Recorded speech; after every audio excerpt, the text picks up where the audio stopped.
안녕하세요. 은연주TV의 은연주입니다. 제가 굉장히 오랜만에 인사를 드리는데 오늘은 제가 대출에 대해서 좀 얘기를 해볼까 합니다. 정부에서 대출 규제 완화 정책을 발표를 했는데 기존에는 공동주택이 15억 이상일 때는 대출이 불가했습니다. 하지만 12월 1일부터는 무주택자 1주택 처분 조건에 한해서 15억 이상의 공동주택도 대출을 허용해 준다고 합니다. LTV 역시 규제 지역에 따라서 달랐잖아요. 투기과열지구냐 조정 대상 지역이냐에 따라서 달랐는데 규제 지역에 상관없이 LTV 역시 50% 동일하게 이제 대출을 해준다고 합니다. 네. 하지만 그래도 여전히 DSR 규제가 있으니까 이거를 꼭 염두에 두시기 바랍니다. 그러면 정부에서 이렇게 대출 규제 완화 정책을 발표를 했는데 시그니엘 레지던스에 영향이 있을까요? 사실 시그니엘 레지던스는 용도가 주택이 아니고 오피스텔이기 때문에 크게 영향은 받진 않습니다. 그 대신 제가 상담을 진행을 하면서 시그니엘 레지던스 그 대출 부분에 대해서 굉장히 많이 궁금해 하시더라고요. 그래서 제가 그 부분을 해소시키기 위해서 오늘 이 영상을 준비를 했습니다. 일단 시그니엘 레지던스는 용도가 오피스텔이기 때문에 주거용, 업무용에 사용함에 따라서 이 대출 방식도 좀 달라지는데 만약에 주거용으로 사용을 한다고 하면은 나는 시그니엘 레지던스를 정말 주거용으로 주택수에 포함되는 주거용으로 사용을 할래 이렇게 되면은 이 명의를 개인 명의로 이제 매수를 하셔야 합니다. 근데 22년 7월부터 만약 개인 명의로 매수를 하게 되면은 뭐가 걸리죠? 바로 DSR 규제가 발동이 걸리겠죠. 그죠? 네, 그렇기 때문에 2022년 7월부터는 총 대출, 주택담보대출, 신용대출 이런 것들이 1억을 초과하게 되면은 DSR 규제 40%가 적용이 되는데 이 오피스텔 같은 경우는 또 만기가 짧습니다. 주택같이 만기가 30년, 40년이지 않나요. 신용대출은 만기가 5년, 그 다음에 이 오피스텔 같은 경우는 10년에서 또 8년으로 줄었거든요. 그래서 만기 일시 상환 방식을 따르더라고 하더라도 이 DSR 규제를 적용을 할 때는 원리금 균등으로 만약에 8년이라고 하면은 8년으로 계산을 하게 됩니다. 이렇게 되면은 DSR에 굉장히 치명적이거든요.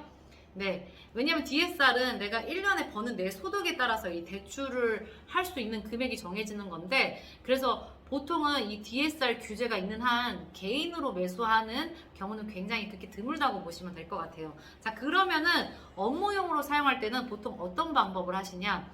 바로 사업자로 매수를 하시는데 이 사업자 대출 같은 경우는 DSR이 적용이 되지 않습니다. 이 사업자로 대출을 받으실 때도 두 가지 방법이 있습니다. 개인 사업자냐, 법인 사업자냐. 일단 개인 사업자부터 먼저 얘기를 할게요. 개인 사업자에도 대출을 받을 때 두 가지 방법이 존재를 합니다. 개인 일반 임대 사업자로 대출을 받을 것인지 아니면은 시설 자금 대출로 대출을 받을 것인지. 임대사업자라는 것은 내가 월세 놓으려고 사는 거야 해서 대출을 일으키는 거거든요. 자, 시설자금 대출은 내가 내 사업장을 운영하기 위해서 이 부동산을 매수하는 거야 하면서 대출을 받는 거예요. 임대사업자 대출 같은 경우에는 보통 개인사업자 대출은 LTV가 60에서 80% 정도 나오거든요. 근데 임대사업자 대출 같은 경우는 RTI를 봐요. RTI는 임대업 이자 상환 비율이에요. 이거는 임대 수익으로 이자를 어느 정도 상환할 수 있는지 이걸 보는 거예요. 그래서 이걸 적용을 하기 때문에 보통은 요즘 보수적으로 60%라고 얘기를 합니다. 그 다음에 시설자금 대출은 이거보다는 한도가 더 나오겠지만 임대업을 위해서 이 시설자금 대출은 받으실 수가 없고 나의 사업장 운영을 위한 이런 대출만 가능하다는 점을 알고 계시면 될 것 같아요. 그러면은 개인 사업자든 법인 사업자든 보통은 우리가 주택은 대출을 받을 때 KB 시세의 LTV가 몇 퍼센트 이렇게 나오거든요. 그러면은 오피스텔 같은 경우는 보통 KB 시세 하한가 또는 감정평가액인데 시그니엘 레지던스는 보통 감정평가액이라고 보시면 될 것 같습니다. 자, 그러면 제가 그 다음에 법인 사업자에 대해서 한번 얘기를 해볼게요. 일단 법인 사업자 같은 경우에는 RTI가 적용이 되지 않습니다. 그래서 보통은 재개발 지역에 상가 같은 걸 투자할 때 월세는 작은데 월세 수익은 작은데 이제 이렇게 금액이 매가가 좀 높을 경우에는 보통 법인으로 매수하시는 경우가 많고 그 다음에 금액이 좀 큰 거 30억 초과를 할 경우에는 법인 사업자로 이제 대출을 받으시는 경우가 많습니다. 아무래도 이제 대출 한도가 더 나오다 보니까 네, 그래서 시그니엘 레지던스도 이제 보통은 법인으로 매수하시려고 하시는 분들이 많아요. 그럼 그때 좀 세금 때문에 저 마이너스 법인으로 이제 대출 받으려고 하는데 만약 그러실 경우에는 대출이 안 나올 수가 있습니다. 그리고 나서 이제 신규 법인을 설립하시는 경우도 있는데 신규 법인 같은 경우라고 하더라도 이 담보 물건이 탄탄하다고 하면은 대출이 잘 나와요. 그래도 대출 한도를 잘 받으려면은 은행에서 이제 이 신규 법인 같은 경우는 이 재정을 판단하기에 좀 근거가 빈약하잖아요.